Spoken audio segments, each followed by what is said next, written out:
اسی طریقے سے آگے دیکھیے، یہ ایک واقعہ ہے، یہ بھی بخاری شریف میں ہے. حضور پاک صلی اللہ علیہ وسلم ایک غزوے سے آپ کی واپسی ہوئی، آپ نے مال غنیمت تقسیم کیا، مہاجرین کو بھی دیا، اور کچھ نئے صحابہ تھے حضور صلی اللہ علیہ وسلم نے ان کو بھی دیا. انصار کو کچھ نہیں دیا. جب انصار کو کچھ نہیں دیا تو انصار صحابہ نے، ان میں سے کچھ لوگوں نے یہ کہا، اچھا جب لڑائی کا وقت آتا ہے، قربانی دینے کا وقت آتا ہے تو ہمیں بلایا جاتا ہے، اور ہمیں قربانی کے لیے ہم سے خدمات لی جاتی ہیں، اور جب نوازنے کا وقت آتا ہے تو ہمیں بھلا دیا جاتا ہے. جب لڑائی کا وقت تھا تو ہمیں بلایا گیا، ہم نے قربانیاں دیں، تلواریں ہماری استعمال ہوئیں، ہماری تلواروں سے خون ٹپک رہا ہے، اور نوازا قریش کو جا رہا ہے. کتنا بھاری جملہ ہے، کتنا بھاری جملہ ہے. اور کس کی طرف سے پیش آ رہا ہے؟ انصار. آپ ذرا تصور کر لیجئے، شاگرد تصور کر لیجئے، مرید تصور کر لیجئے، خادم تصور کر لیجئے، سب چھوٹے ہیں حضور سے، اور حضور سے اپنے آپ کو چھوٹا سمجھتے ہیں. لیکن ہو گئی جناب، اچھوں سے غلطی ہو جاتی ہے، ہو گئی ایک بڑی غلطی، کتنے بھاری جملے ہیں. اب حضور صلی اللہ علیہ وسلم نے کیا کیا، یہ میں عرض کرنا چاہ رہا ہوں کہ جناب نبی کریم صلی اللہ علیہ وسلم کے مزاج سے جو ہمیں ایک بات ملتی ہے، وہ اہم بات یہ ملتی ہے، کتنی بڑی غلطی ہوتی اور کتنی بڑی کوئی غلطی کر دیتا، اللہ کے نبی جذباتی رویے نہیں اختیار کرتے، اور جذباتی رویے میں کوئی فیصلہ نہیں کرتے، آپ تحقیق کرتے. اب حضور نے فوراً کہا کہ سب انصار سے بھئی ایک خیمے میں جمع ہو جاؤ. سارے انصار کو ایک خیمے میں جمع کر دیا گیا.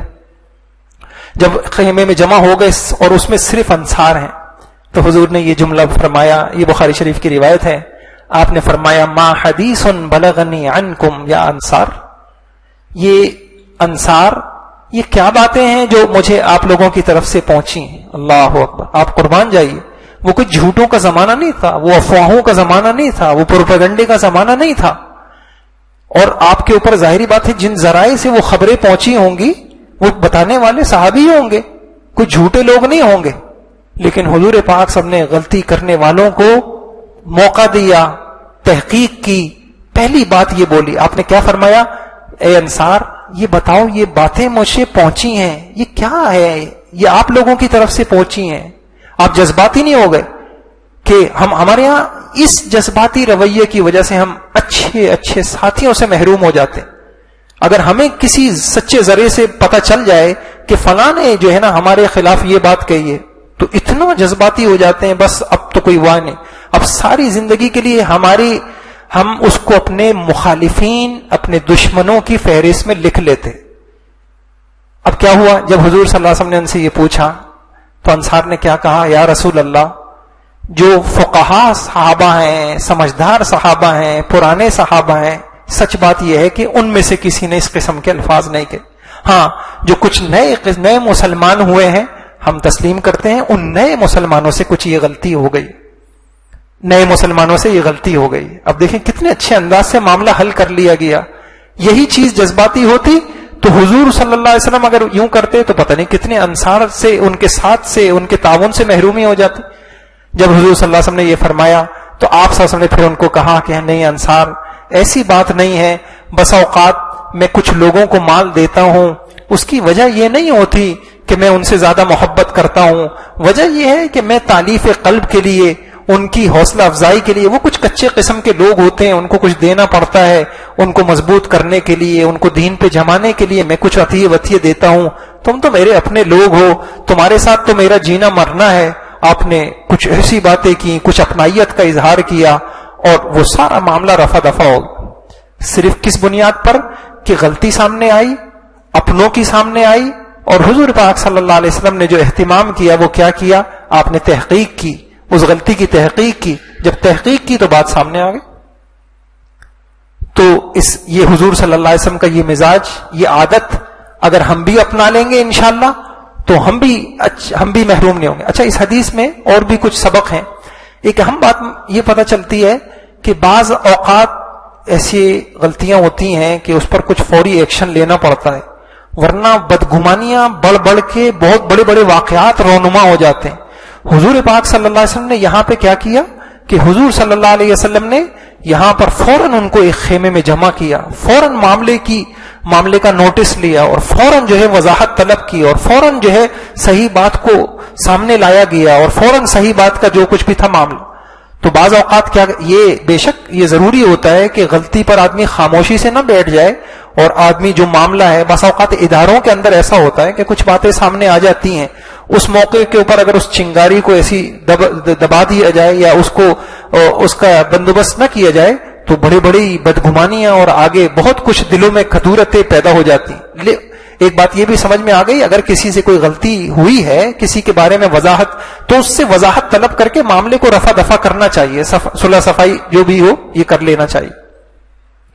ایسے ہی آپ دیکھیے کہ ایک حدیث میں آتا ہے، ایک صحابی اپنا واقعہ بتاتے ہیں کہ یہ بھی بخاری شریف کی روایت ہے، ایک صحابی اپنا واقعہ بتاتے ہیں کہ ہم حضور صلی اللہ علیہ وسلم کے ساتھ ایک سفر میں تھے، ساری رات ہم چلتے رہے اور صبح کے قریب انتہائی تھکے ہوئے تھے، برا حال تھا تھکن سے، اور صبح کی نیند انسان کو بڑی پیاری ہوتی ہے. ہم جو ہے سب تھوڑی دیر سو گئے، بس اللہ کا کرنا ایسا ہوا، ایسی آنکھ لگی کہ فجر کی نماز بھی نکل گئی اور سورج کی شعاؤں نے ہمیں بیدار کیا. پھر ہم اٹھے اور حضور صلی اللہ علیہ وسلم نے کہا بھائی چلو بھائی آگے چلو.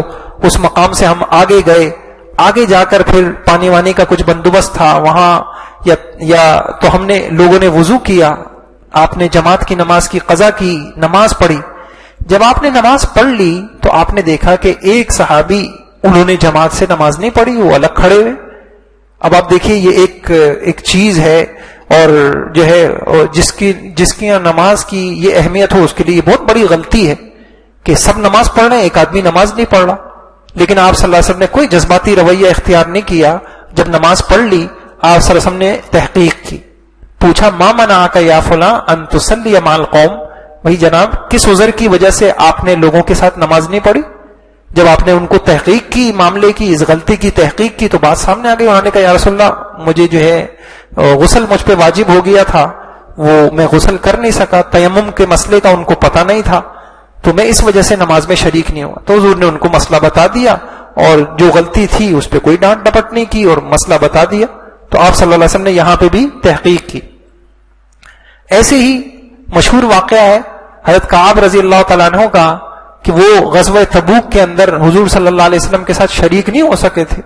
حتیٰ کہ حضور نے ایک موقع پر سفر میں پوچھا بھی تھا کہ بھئی وہ کعب نظر نہیں آ رہے، تو لوگوں نے بڑے سخت جملے بھی کہہ دیے، نہیں وہ تو اپنے مال اپنے کاروبار میں پھنس گئے ہیں، وہ ان کو تو بڑا عجب ہو گیا ہے، وہ تو اپنے مال میں پھنسے ہوئے ہیں.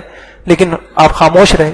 جب آپ واپس آئے تو آپ صلی اللہ علیہ وسلم، حالانکہ آپ دیکھیے کہ آپ کی نگاہ میں یہ غلطی اتنی بڑی تھی کہ بات کے واقعے سے پتہ چلتا ہے 50 دن تک حضور صلی اللہ علیہ وسلم نے ان سے بات نہیں کی. آپ تصور کریں 50 دن، اور نہ صرف ان سے بات نہیں کی، پورے مدینہ منورہ میں اعلان کر دیا گیا کہ کوئی ان سے بات نہ کرے. وہ اتنا، اور یہاں تک کہہ دیا گیا کہ ان کی بیویوں کو بھی حکم دے دیا گیا کہ ان سے علیحدہ ہو جاؤ، ان سے علیحدہ ہو جاؤ. آپ تصور کریں کہ غلطی کتنی بڑی تھی.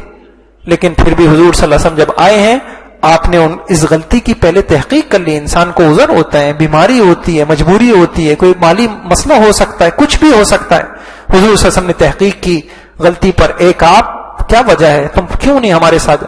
پھر اس پہ انہوں نے جب جواب دے دیا اور بات پوری سامنے آ گئی کہ نہیں، کہ یہ غلطی تھی ان کی اور صرف سستی کی وجہ سے، کسی غفلت کی وجہ سے نہیں جا سکے، تو پھر وہ ساری آپ صلی اللہ علیہ وسلم نے جو ہے وہ کی. لیکن آپ نے موقع دیا ان کو صفائی کا، اور آپ صلی اللہ علیہ وسلم نے ان سے باقاعدہ یہ پوچھا. اسی طریقے سے ایک واقعہ ملتا ہے مدینہ منورہ میں، قباء میں ایک امام صاحب تھے، یہ بھی بخاری شریف کا واقعہ ہے. ان امام صاحب کی عادت یہ تھی کہ جب بھی وہ نماز پڑھاتے تو سورہ فاتحہ کے بعد پہلے قل هو اللہ پڑھتے ہر رکعت میں، اور اس کے بعد جو سورت ان کو پڑھنی ہوتی وہ پڑھتے. تو مقتدیوں نے کہا بھائی یہ کیا کرتے ہیں آپ، اس طرح تو کوئی نماز نہیں پڑھاتا، آپ ہر سورہ فاتحہ کے بعد قل هو اللہ پڑھتے ہیں. پھر وہ نے کہا آپ جس طریقے سے سب پڑھاتے ہیں جو سورت پڑھنی ہو آپ پڑھ لیا کریں. انہوں نے کہا نہیں بھائی میں تو یہی پڑھوں گا، تمہیں مجھے اگر امامت سے ہٹانا ہے تو ہٹا دو. لیکن وہ تھے قوم کے سب سے افضل، اور وہ زمانہ ہمارے جیسا زمانہ نہیں تھا. وہاں دینی شعائر کی، دینی خدمتوں کی ایک اہمیت لوگوں کے دلوں میں تھی. وہاں دینی خدمتیں ان لوگوں کی سپرد کی جاتی تھیں جن کو ان کی عظمت لوگوں کے دل میں ہوتی تھی، تو لوگ ہٹا بھی نہیں سکتے تھے ان کو امامت سے. تو معاملہ حضور صلی اللہ علیہ وسلم کے پاس پیش ہوا. اب دیکھیے کہ حضور صلی اللہ علیہ وسلم کے پاس ایک غلطی لائی جا رہی ہے ایک صحابی کی. کتنی بڑی غلطی ہے کہ نماز میں اپنی طرف سے وہ ایک اجتہاد کر رہے ہیں اور ہر صورت سے پہلے وہ قل هو اللہ پڑھ رہے ہیں. دیکھنے میں کتنی بڑی غلطی ہے. ہمارے یہاں آپ دیکھیں ذرا سا امام صاحب کوئی ایسی صرف روٹین سے ہٹ کے کوئی چیز ہو جائے. بعض مرتبہ ایسا ہوا کہ امام صاحب نے فرائض میں، ہمارے یہاں تو ماشاءاللہ اب معمول بن گیا ہے، ورنہ شروع میں ایسا ہوا کہ جی امام صاحب نے اگر فرائض میں سجدے والی صورت پڑھ لی تو جس نے نہیں دیکھا تھا وہ اسی پہ غصہ ہو گیا، یہ کیا ہو رہا ہے، یہ کیا ہو رہا ہے. تو ہمارے یہاں جو روٹین سے ہٹ کے ذرا سا کوئی معمول ہو جاتا ہے تو قبل اس کے کہ ہم تحقیق کر لیں کہ مسئلہ کیا ہے، فتویٰ کیا ہے، حکم کیا ہے، ہم پہلے جذباتی ہو جاتے ہیں. پہلے بس ہمارے پاس ایک ہی دلیل ہوتی ہے، ہم نے تو کبھی ایسا نہیں دیکھا، ہم نے تو کبھی ایسا نہیں سنا. اب آپ اس چیز کو دیکھیے کہ حضور صلی اللہ علیہ وسلم کو بھی پتا ہے کہ طریقہ غلط تھا، ایسا نہیں ہونا چاہیے، لیکن حضور صلی اللہ علیہ وسلم نے کیا فرمایا، ان کو موقع دیا. آپ نے فرمایا ما یمنعک ان تفعل ما یأمر به اصحابک. بھئی جو تو آپ کے ساتھی کہہ رہے ہیں اور آپ کو منع کر رہے ہیں تو آپ کے پاس کوئی عذر ہے اس کا؟ اور یہ جو آپ اس کے باوجود جو ہے آپ ہر رکعت میں یہ سورت پڑھنے کا اہتمام کر رہے ہیں تو آپ کے پاس اس کی وجہ کیا ہے؟ ساتھیوں کی بات ماننے میں مانے کیا ہے؟ اور یہ جو آپ بہت اصرار سے اس عمل کو کر رہے ہیں تو آپ کو اس اصرار کی آپ کے پاس کوئی باعث، اس کی وجہ، ترجیح آپ کے پاس کیا ہے؟ اتنی تحقیق. حالانکہ حضور تو شارع تھے، پیغمبر تھے، ان کو نہیں پتا تھا کہ مسئلہ کیا ہے، لیکن پھر بھی اس احتمال کو نکالا. ہو سکتا ہے کہ کوئی وجہ ہو، ان سے میں وجہ کی تو دریافت کروں. انہوں نے بتا دیا کہ جی فلاں فلاں وجہ ہے، وہ مطلب مجھے اس صورت سے محبت ہے، فلاں ہے. بہرحال یہ بات سامنے آئی کہ حضور صلی اللہ علیہ وسلم کے مزاج کا یہ حصہ تھا کہ کتنا بڑا مسئلہ ہو آپ تحقیق کرتے تھے.